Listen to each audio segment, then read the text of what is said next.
I want to talk about something else. I'm going to possibly go in a little different direction. We'll see. But this is Ephesians 4:11 through 16. And he gave some to be apostles, and some prophets, and some evangelists, and some pastors and teachers, for the perfecting of the saints, for the work of the ministry, for the edifying of the body of Christ, until we all come in the unity of faith and of the knowledge of the Son of God, unto a perfect man, unto the measure of the stature of the fullness of Christ. Okay, and I believe that means the fullness of the Gentiles. The fullness of the Gentiles is not a number. It is us being full of Christ. Us basically like a flower at its perfect bloom, or an orange at its perfect level of purity once it's perfectly ripe. The fullness of the Gentiles is not a number. It's us being Christ-filled. Okay? We're not getting there separate from tribulation. It's coming, and it's God's will for the church. There is no pre-tribulation rapture. It's not going to happen that way. Okay? Now, for those who say there are no apostles and prophets in the church, verse 13 has not happened yet. If you have any honesty in you, it hasn't happened yet. Therefore, the qualifying verses 11 and 12 still need to happen. They're happening. It's an ongoing process. This verse right here proves there's still apostles and prophets in the church. It's as clear as day.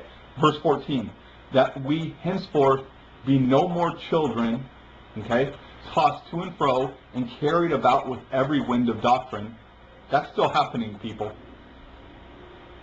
By the sleight of men and cunningness, craftiness, whereby they lie in wait in order to deceive. That's happening today. All these false gospels out there, all this falseness, that is all the church getting deceived. We're not where we need to be. God's going to use ministers as well as persecution and tribulation to get us where we need to be. And guess what? The scripture is as clear as day. All of that is going to happen in association with God giving some to be apostles and prophets and evangelists and teachers and pastors. It's right there. It's as clear as day. As long as we are still in need of ministry, and we are, there are apostles and prophets in the church. End of story. I'm going to finish.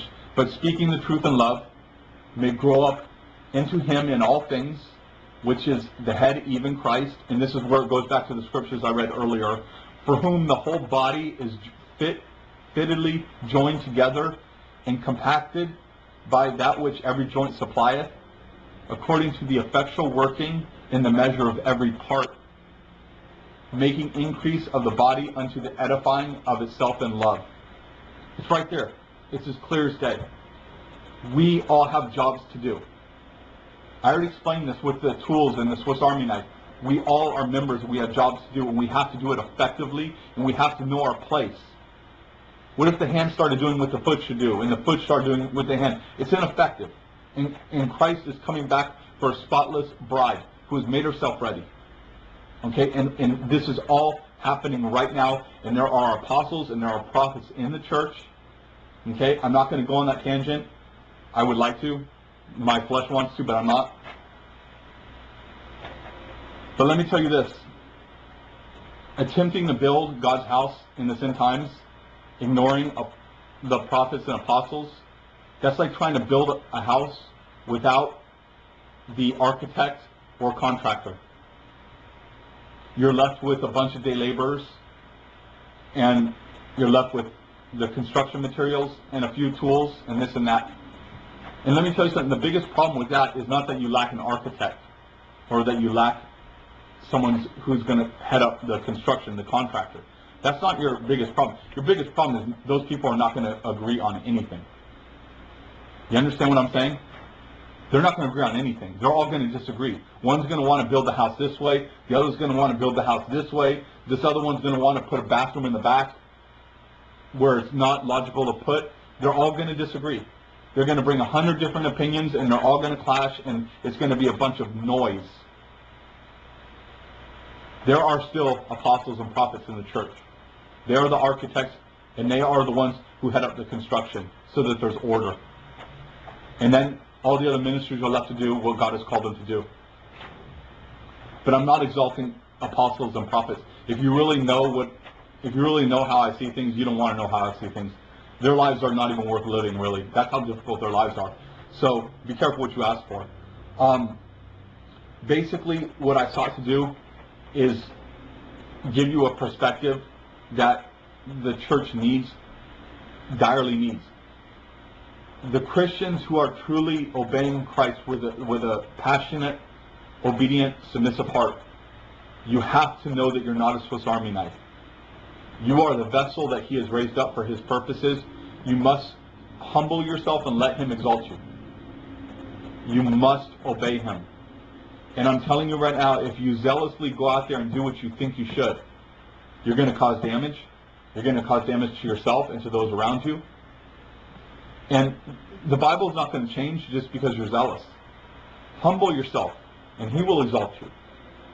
If you're saying, I love God, and I want to do the ministry, I want to do this, and you run out and you do it, there's going to be repercussions to that. And I'm telling you this from experience. Okay? I used to do a lot of things based on my own understanding. And I have regrets now. Okay?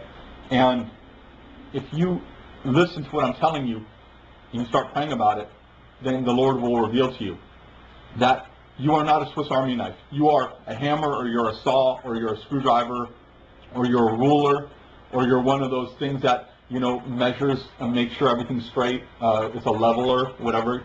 We're all different.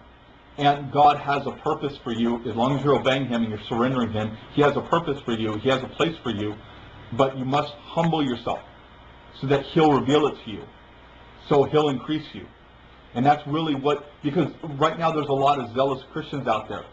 And your zealousness is going to break stuff. Zealousness is good as long as it's surrendered to God. Some people have said, I've seen your videos and you're so passionate and you're really passionate. You have a lot of zeal.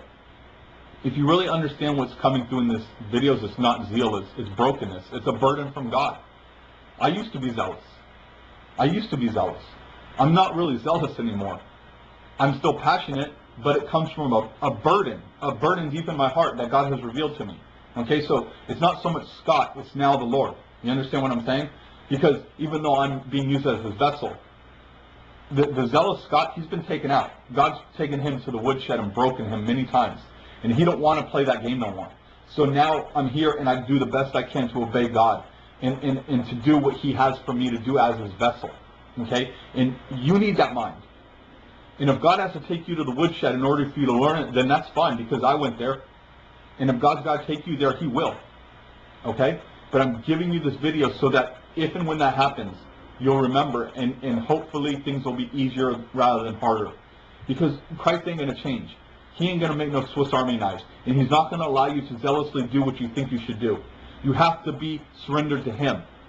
It's like an army that stands in a line. You have to be in that line. You have to allow your commander to be in front, and you have to be behind. And all your zealousness is not going to change anything. You have to allow Him to lead you and to guide you into battle. You have to stay behind that. And you have to surrender to that. And then when it's God's time, the passion that's inside of you because He broke you, because He dealt with you, will come out naturally, and it will be spiritual, and God will honor it greatly. Because it's not you anymore. Just like the soldiers, they fight, but boot camp broke them down. Boot camp broke them down. Now when they fight, they're almost like on remote. They're like, this is what I learned. I'm just doing the training. I'm just now a trained fighter. That's what I do. So they go out there, and that guy who liked to shoot the gun, he don't exist no more. He's now a trained soldier. He knows where to hide. He knows where to go for cover. He knows when to shoot and when not to shoot. That's what Christ wants of you. He doesn't want you to be zealous. He wants you to be broken and surrendered. And then His burden and His passion will come forth. And that's what Christ wants. But you must be willing to see yourself for what Christ is making you. And if you are not humble, you will not see it. And if you think you're something you're not going to see it. So you must take these perspectives into account and realize God might be making you a polished hammer or a polished screwdriver. You might be a very obedient Christian, very submissive to God, but don't deceive yourself. If God has a job for a screwdriver and you're a hammer, it's not going to work. I don't care where your zeal is, and I don't care how much you've obeyed. If you really have a true relationship with God, you'll hear Him and you'll see Him. And you'll know what's for you and you'll know what's not for you. And you'll know when to go forward and you'll know when to come back. And the Lord will teach you those things. As long as you're willing. Because a lot of us, we want to be the everything. We want to be the guy who does everything. We want to be that person. If you can't see that that's not pride, and that's not an exaltation of self, then you need to spend more time with the Lord. Because Christ does want to use you. But He wants to use you as His vessel, not what you think you are. What you think you are doesn't mean a lot. Because you're not a spiritual man. You have not come to that conclusion yet. Keep walking with God. He will reveal His heart to you. And as you surrender and as you obey Him, He will start to increase in your life. It'll take time, but He'll do it.